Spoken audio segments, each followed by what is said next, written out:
શ્રી રામાભ્યામ નમઃ। આજે આપણે ગાય માતા વિશે બે શ્લોક અને તેમના અર્થ જોશું। મનુસ્મૃતિ 4 અધ્યાય શ્લોક નંબર 162 કહેલું છે કે સર્વદેવ મયમ દેવી ગૌ શ્રેષ્ઠ ન સંશય તસ્માત સર્વ પ્રયત્નેન ગૌ રક્ષણીયમ નરૈ।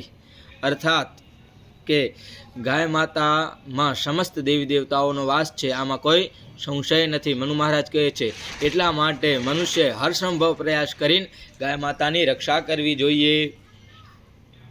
હવે દ્વિતીય શ્લોક મહાભારત અનુશાસન પર્વનો 28.5 એમાં લખેલું છે ધેનું નામ રક્ષણ શ્રેષ્ઠ ધર્મ ધર્મ વિદો વિદુઃ રક્ષિતા ધૈનવ સર્વે સ્વર્ગલોક પ્રયાંતિ ચ। અર્થાત ધર્મજ્ઞ લોકો ગાયોની રક્ષા અને સેવાને જ સર્વશ્રેષ્ઠ ધર્મ માને છે। જે કોઈ ગાયની રક્ષા કરે છે તે સ્વર્ગને અવશ્ય પ્રાપ્ત થાય છે।